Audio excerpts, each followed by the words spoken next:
यहाँ पे हम यानी कि जे एडवांस 26 पेपर सेकेंड जो फिजिक्स में जब प्रॉब्लम आएगी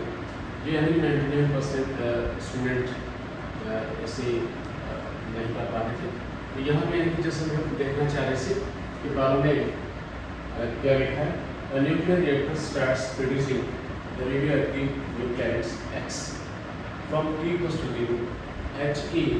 constant rate alpha per second. Each and decay of X produces energy E naught, which is utilized to heat a liquid of mass m and specific heat S. Assuming no heat loss from the liquid and taking lambda as decay constant of X, the rate of increase in the temperature of the liquid is what? तो हमें यानी कि rate of increase of temperature यानी dt by यानी dt निकालना है। तो जैसे हम यहाँ पे कहना चाह रहे हैं कि जब इनमें से यानी कि आपके पास 4 ऑप्शन है और इन चार में से करेक्ट ऑप्शन को चुनना है। आपको हमें पहले से पता है कि हमेशा मान लें कि n is the number of any active nuclide at time t, तो उसका जो रेट ऑफ चेंज है that is dn by dt alpha minus lambda n से लिखा जाता है। ये यानी कि फॉर्मूला है that is rate of decay. तो यहाँ पे यानी कि n की the number of active nuclide at this much, तो उसका यानी कि अगर रेट चाहिए dn by dt तो हमेशा इससे लिखा जाएगा जो कि आपका स्टैंडर्ड फॉर्मूला है। अब जैसे हम ये कहना चाह रहे हैं कि अगर आप इसे इंटीग्रेट करें, एक यानी वेरिएबल n आ रहा है तो यहाँ पर है और दूसरा यानी कि t जो टाइम है, तो वेरिएबल सा सेपरेबल इसको यानी कि आप बॉटम में करते हैं, इसको यहाँ पे क्रॉस अरेंज करें और इनिशियल कंडीशन n 0 है और टाइम भी 0। तो जैसे यहाँ पे 0 को n कर दिया क्योंकि n की टर्म है, ये टाइम है तो 0 से भी मान लिया। अब हमें पता है कि इसका अगर इंटीग्रल करें तो यानी कि ये ln यानी log e बेस हो जाएगा, ये अल्फा माइनस लैम्डा है और फिर यानी कि जो n का कोएफिशिएंट है माइनस लैम्डा वो नीचे डिवाइड हो जाता है, तो आप माइनस लैम्डा को नीचे डिवाइड करें। आपकी लिमिट यानी कि 0 से n है और t लगा लिया 0 to t नॉट करके। अब आपसे कहना चाह रहे हैं कि पहले यानी कि n की जगह आप n लगाएं और दूसरी बार यानी कि n की जगह 0 लगाएं, तो दूसरी बार यानी कि n की जगह ये माइनस 1 को लेगा तो बाहर आ जाएगा,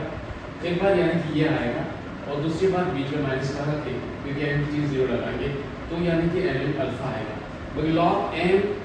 माइनस log n को log m by n लिख सकते हैं, तो ये ऐसा हो जाएगा। यहाँ से आप ये लिमिट और ये लिमिट पुट करने के बाद यानी कि आप ये लिख पाएंगे, यहाँ पे t नॉट कर लीजिए। आगे चलिए यानी कि ये माइनस लैम्डा तो आप यहाँ शिफ्ट कर दें तो ये माइनस लैम्डा t हो जाएगा। फिर यानी कि अगर आपको ln चाहिए तो ये e की पावर में आ जाता है, फिर अल्फा को मल्टीप्लाई कर दें, फिर उसके बाद यानी कि इसे ट्रांसफर करें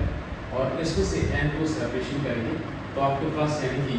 n की जो वैल्यू है वो अल्फा मिलेगा, it is 1 minus e power minus lambda.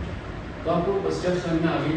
Minus lambda को आप यहाँ मल्टीप्लाई करें, फिर अल्फा को यानी कि आप उधर मल्टीप्लाई करें, फिर उसके बाद यानी कि ln को ले जाएंगे तो e की पावर में हो जाएगा, फिर यानी कि इसको ट्रांसफर करके यानी कि n को सेपरेट करेंगे तो आपके पास ये रिजल्ट आएगा। तो n यानी कि नंबर ऑफ यानी कि एक्टिव न्यूक्लियाइड है टाइम t पर, वो यानी कि हमने डिफाइन कर लिया, इतने यानी कि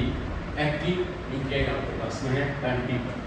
अब जैसे कि number of DK of the nuclide है टाइम t, तो कितना यानी कि उसमें डिसइंटीग्रेशन हो रहा है, डीके कितना हो रहा है, तो वो हमेशा आपको पता है कि लैम्डा मतलब a की जो वैल्यू है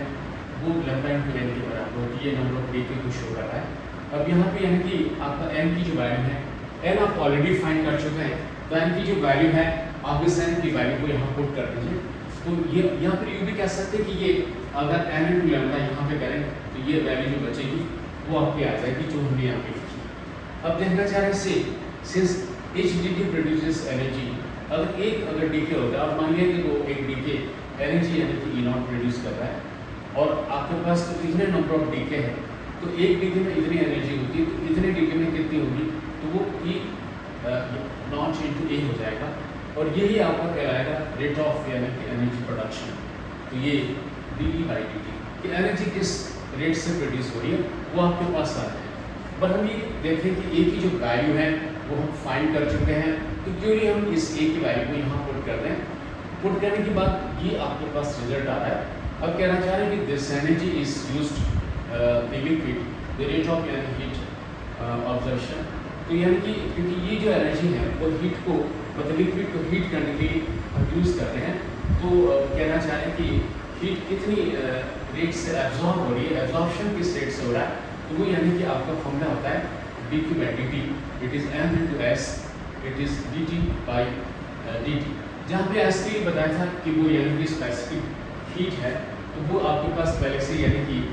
it is given to you that is specific heat is s। तो यहाँ पे s जो स्पेसिफिक हीट है, m आपका मास है, तो ये एक नॉन यानी कि रिजल्ट है जो हम पहले से जानते हैं। तो यानी कि हीट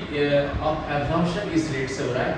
और हीट यानी प्रोड्यूस इस रेट से हो रही है, तो जितनी प्रोड्यूस होगी उतनी एब्जॉर्ब हो पाएगी, क्योंकि उस पर कहा है कि लॉस